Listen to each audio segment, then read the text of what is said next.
舆情实验室的朋友们，大家好，我是演员邓维。牢牢吸引住，也没办法吸引他就是消失了一段时间，因为一些原因，可能就不在大家视线里了。那在他消失的这段时间里，你觉得观众会等得很心急吗？希望他快点上线。会吧，会很担心他吧，怕他遇到什么危险啊之类，到底怎么了？你会对想念他的观众说什么？亲爱的朋友们，景来了。真诚，真诚永远都是必杀技，因为他真的非常的真诚。对于就是像腰柳啊、腰旋和腰封党，涂山璟想说，你们各自努力吧。最后赢家是我。是。他啥呀？小妖，啥呀？你教孩子呢？会是这样，因为平时在片场的时候，大家就是嘻嘻哈哈的。你觉得谁是最毒舌、最能怼的？张晚意啊，当然是。那和他的就是这个形象很有反差，因为大家觉得他是那种就是比较高冷啊、比较沉默的人。这不是高冷吧？我觉得就是感觉好像很正经，但是又很好笑，他真的是这样子。所以他其实不是那么正经的人。不能说不正经，就是说不是那么看起来那么老干部一样，加双引号的老干部。我不认可。我不觉得景是在撒娇，我可能自己本人的话也不会撒娇或者怎样，所以我也搞不清到底就是撒娇会是哪种定义上是怎样的才算撒娇。所以你自己也不是一个会撒娇的人。我不会，可能就是跟家里人算吧。那如果是就是有人想要求你做什么事情，你会很受用这种就是撒娇的方式吗？我觉得是要看对方的诉求，如果是我能帮助的话，我肯定就是会帮助你了。看我就是在不在我的能力范围内了。那我觉得应该是挺不一样的了。我就先说景吧，就是大荒首富嘛，那可能就是搞一些金融方面的啊，这种理财之类的。如果按照剧情走的话，可能该出手的时候出手。别的忙我帮不上，但对经营之道略懂一二。钱上面的事尽管放心。需要景出手相助的时候，就是景就是一个大财力嘛，就是还是会出手相助的。满分10分的话，我觉得我自己本人的话，可能6分吧，是肯定跟景是比不了的。如果要是到景那个境界的话，真的是需要再去修炼很久的。那你会因为什么事情产生一些情绪的波动？首先的话，看遇到是什么事，然后要赶紧去解决，或者是怎样。如果我要情绪波动大的话，就没有办法去理性的思考了。因为有情绪的话，你整个人是感性的嘛，就没办法去理性的判断。所以我会让自己就是理性的去让自己的情绪平稳，去考虑这件事情如何去解决。那你还是理性可能会胜过感性一点，你会有很感性的时候？会有的，就是两者的话，我觉得是平衡的。那你遇到什么样的事情会感性多？可能就是亲情上的呀，或者是朋友上面之类的，就可能有一些他可能真的是需要我帮忙，让他讲出他的一些经历遭遇之类的，然后我就会觉得哇，原来这样的，那我真的要帮帮你。那你其实听下来，你是一个同理心很强的人，就是会感同身受到别人的这种感受。会的，会去想的。戏里面，我刚想说不要说戏里，那就没有了，现实生活中哭不出来，一滴泪都没有。现实生活中真的从来没有遇到过那种会让自己哭出来的事。上部戏，然后还有上部戏杀青的时候吧，因为会感慨很多，因为当时的话，然后粉丝都不远万里的来陪着我，然后那一刻才意识到 OK， 大家一起来陪我，要跟这个角色做告别了，所以就很不舍得，然后也拍了那么久，就心里面五味杂陈的。就当时那一刻，其实感觉就是说不上来，但是又很感动，又很难过的这种感觉。那你是一个出戏很快的人吗？我觉得说快也快，说不快也不快，就很纠结。因为我杀青了以后，我不可能整个人都在这个角色里，可能就是说出来了是我邓维本人了，杀青了，可能过一会儿哎又想到这个角色了，然后就是还是需要有一段时间的。那你会有什么就是自己的一些特别的方式去帮助你更快的出戏？我还不需要用这种方式，就是我比较想去感受，就是说慢慢这个角色从我身上彻底的离开了，我会去感受它。因为你想，也是每一个角色都是我在塑造他的时候陪伴了我好几个月，然后我觉得就是跟他们告别的时候也是顺其自然，不想强硬的用各种方式脱离出来，这样子的，就让他慢慢的离开我就好了。那如果要马上进入到下一个剧组，你会担心就是还留有上一个角色的那种意义？我觉得那不会，因为马上要进组的话，压力就来了，我就赶紧好塑造另一个角色，要去研究这个了，所以那个就会慢慢的就顶掉了。无缘奥运是不是？对，我就是觉得当时觉得，哎，这是什么情况？为什么会跟涂山璟会跟奥运有关联？然后点进去看，我整个人就傻眼了。我觉得大家找的这些点真的还挺厉害的。我想跟景说，多加练习喽。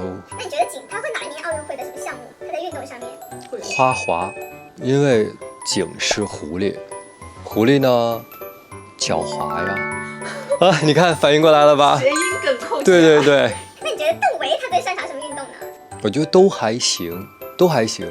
我觉得我自己感觉我的这个运动细胞的话，还是蛮厉害的。那你平常自己健身会有偏向什么样的？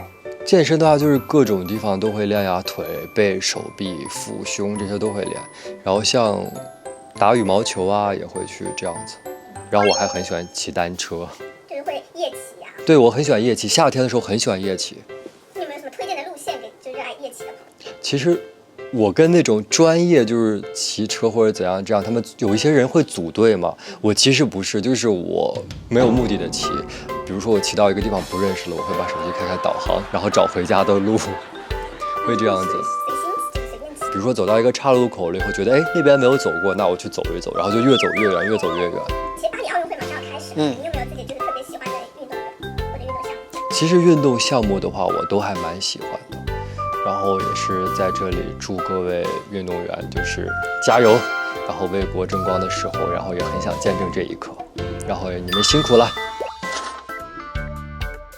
如果你不说的话，我也不会想到自己快要30了，而且我身边的人也不会，好像从来没有听到过，就是会说你马上要多大多大了，怎么样。我觉得我对于这一块的话，没有任何限制。那你觉得年龄会在你身上留下什么样的印记？可能就多一些皱纹吧，这样子。其他的我觉得不会有什么变化的。那在心态上呢？比如说比起10年前，可能比起20岁的时候的邓为，在心态上这些年有什么样的成长？那其实还挺大的，因为上学时期的话，就是也不会考虑到那么多嘛。你像10年前，我可能也不会知道自己会成为一个演员，然后考虑的跟现在也不一样。然后现在的话，作为演员了，可能想的更多的就是自己丰富自己的一些角色吧，然后如何去打磨演技，然后更多的想一些家里人，抽一些时间陪家里人。它其实是会根据整个气候，然后可能还有就是草场啊，然后所有一切环境的因素会变的，因为但是他们都会标记，然后可能走了还会再回来这样子。而且现在感觉好像住蒙古包的也比较少了吧？住在蒙古包里面就是蒙古包迁移，大家最后怎么找到？它其实是不是长得都差不多长？是一样的，但是每个人家跟每个人家都不同嘛，对不对？可能外面也会有一些不一样，比如说像是门上挂的一些东西什么的都不太一样的。首先，其实我就是大家也都知道我是汉族嘛，不是少数民族。还有一点就是，我觉得酒量的话，对我来说是一个非常拖后腿了，因为我不喝酒，完全不喝酒的那种，然后酒精过敏吧。所以说就是感觉喝一点的话，可能就上头上脸这样子，所以我不喝酒。我觉得是因为景，他内心很坚强、很坚定，然后也充满温柔的力量。我觉得就是主要是他的意志力又很强。那你觉得涂山璟的一生是由什么组成的？我觉得是爱，不同的爱。比如说你像世界上面，对这个世界的话也是一个爱，然后对朋友也是爱，对家人也是爱，对自己的爱人也是爱。他就是一个充满爱的人，他好厉害，对吧？我真觉得他好厉害。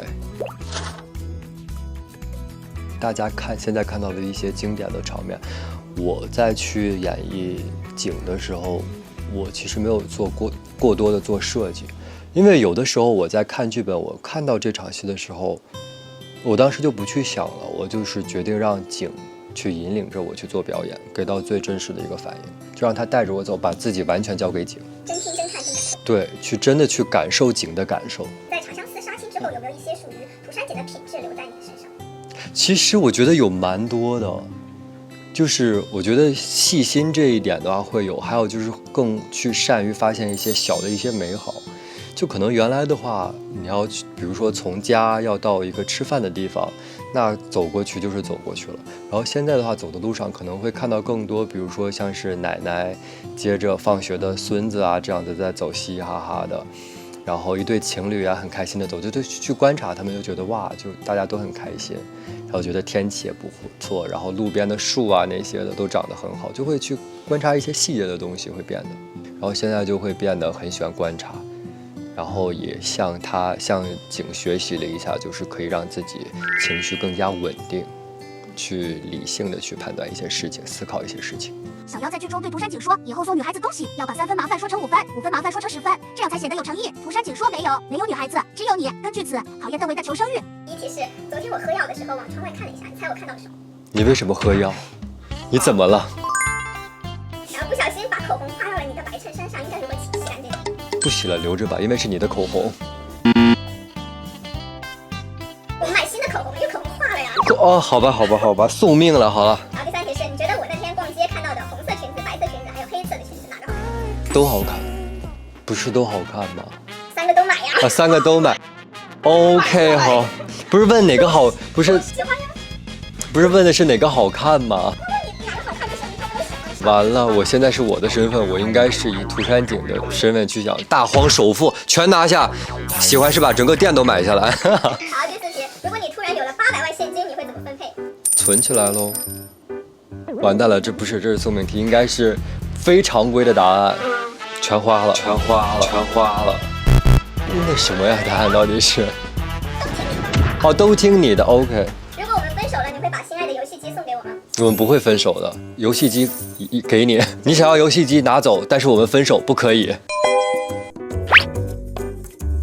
你觉得这个世界上有外星人吗？如果有的话，我们应该如何和他们共处？我觉得有，应该先学会如何跟他们沟通吧。学会沟通才能知道如何共处，对不对？你有看过《长相思》吗？那如果他没看过，要给他什么惩罚？那就回去看喽。